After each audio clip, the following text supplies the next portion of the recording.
Here we have 362. It's an older, first generation. This saw's been in service at the tree company.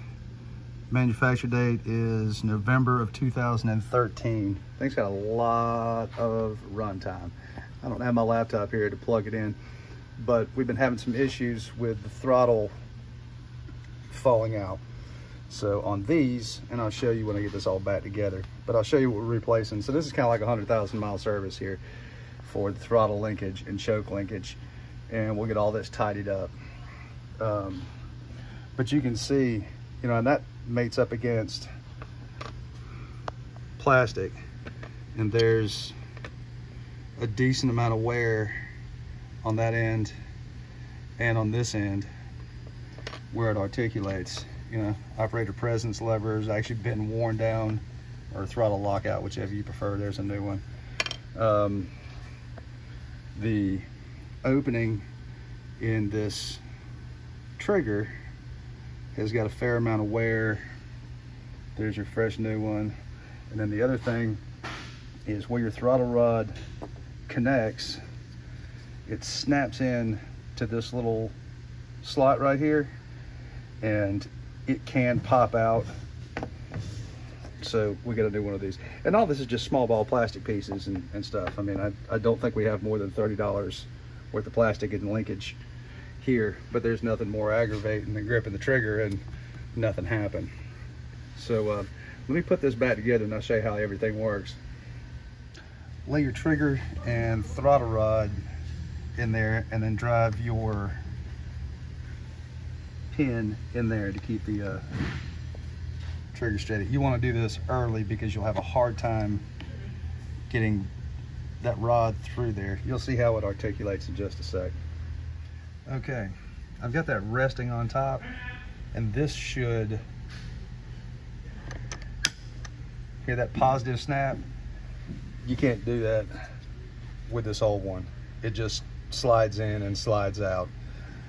So I've still got that in its proper holder, and fuel line hooked up in its little spot.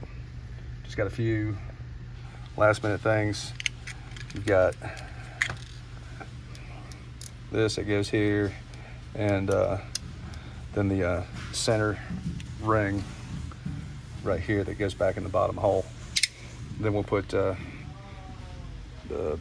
carb on, base on, and I'll show you how the choke linkage goes back together, and how the newest updated version of this is much better than the old one. Okay, so after you've got the carburetor on and your filter housing in place, hook up your yellow wire to that post right there, and then you'll have to, with the choke lever back, oops, that away, you'll have to put this on here. So you'll, here, let me zoom in just a little bit. So you got two posts right there. That'll go on. Actually, I'm gonna have to flex this off to the side a little bit to get that to snake in there. And then I'll show you the updated choke lever setup.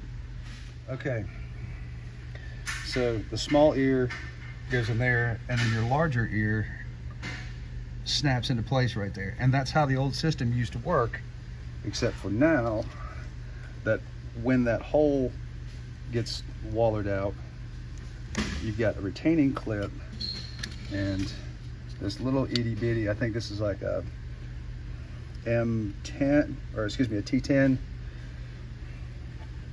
that goes in here. Oh gosh, see if I can get started by hand. And